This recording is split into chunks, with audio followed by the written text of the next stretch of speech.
Good day, fellow Azanians. I think I must also take this opportunity to throw in my 2 cents worth of contribution to what has happened today in our country. That is the passing of Gatsha, the co-founder of Inkatha Cultural Group, which later came to disguise itself as a political party. I want to address issues that are very sensitive here. Unlike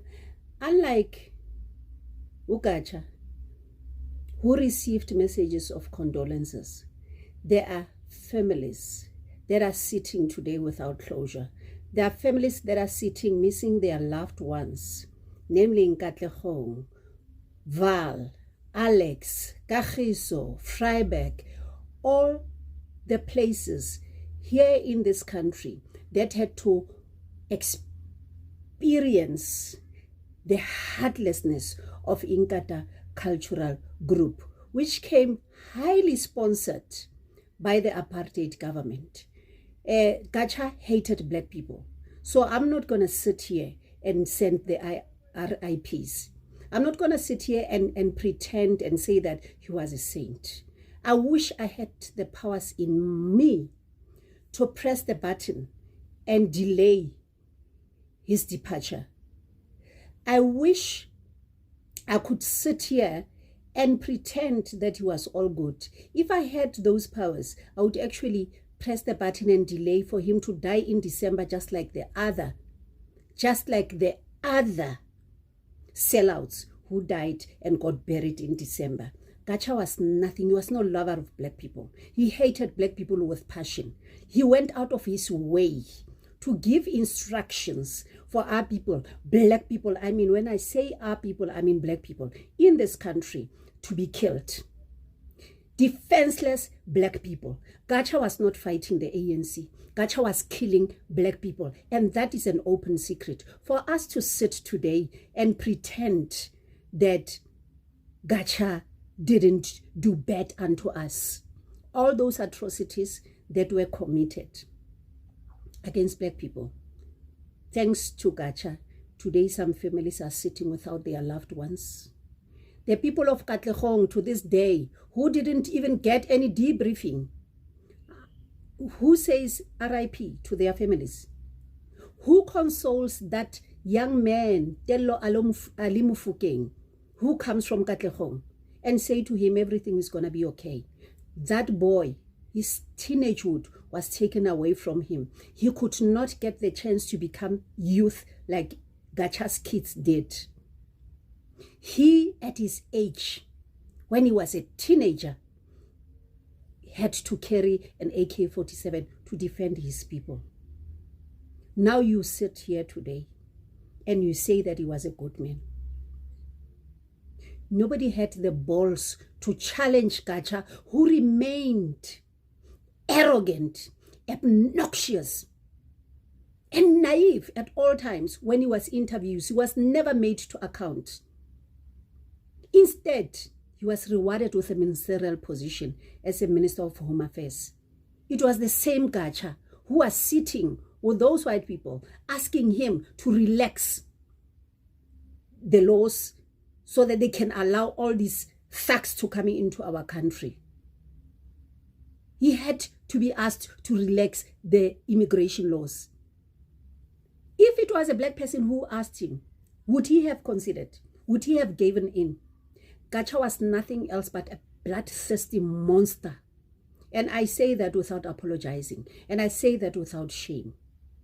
It was only my brother, Mondli Makhanye, who had the balls to challenge that bully called Gatsha. Gatsha's family is sitting today in mattresses, sipping tea and with endless messages of condolences. And they are smiling and they are acknowledging. Those families in Katlehong, did they get that chance? The people of Alex, from 1st Avenue, Roosevelt, until 6th Avenue, Roosevelt, who were forcefully placed in places of discomfort. They were displaced by Inkatha, Gatsha burst in an army of bloodthirsty tribalists to come and kill our people. The only family and few families that were left on the side of Alex was that family of Ntate Phahla, former principal of Minerva and Alexander High School. He was left because he was an old man. The other people were killed. Women were raped. Kids were killed ruthlessly. Women were raped in front of their spouses, in front of their partners, humiliated in front of their kids. And today we have to sit here and romanticize the passing of Gatsha. We cannot rewrite history. We have to tell it the way that it is. I am sitting here and I'm saying, should it have been in the 90s, already people would have been deployed to come and kill me. Because that's what Inkatha lived for. Who did Inkatha liberate, by the way? Inkatha didn't like black people. And the leader of Inkatha was Gatsha Buthelezi to his death. We are a very softened up society.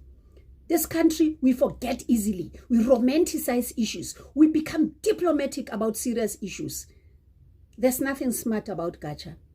Gatsha, for all I care, could go and roast in hell for all those black people that died without a name. For all those people that got killed, for all those people who today are not even able to speak about these issues because of the trauma that they encountered at the hands of Inkatha cultural group, which later disguised as a political party. Journalists are not even able to speak about it because some of them are on the payroll of these guys. Neighbors are afraid to speak. The people of Bipato, having a peaceful night vigil, grieving their own. There comes Gatsha, kills all of them. White people were standing there, standing and watching and arming them. And arming them while they killed most of us. I am speaking here as an angry black woman who lived throughout the 80s and the 90s and the 70s to this day, with that pain still in my heart. What a level of disrespect even for Gatsha to choose to die on the Biko month. Disrespecting Steve Biko and the history and his legacy. Why couldn't he die in December or any other month where we wouldn't give a flying fuck? Now all the attention has to shift to this monster who killed our people. This is the Biko month, and every black person, wherever they are in all four corners of this country, in Azania, remember Biko and remember his legacy. Azania is yet to prevail. Gatsha can rot in hell for all I care.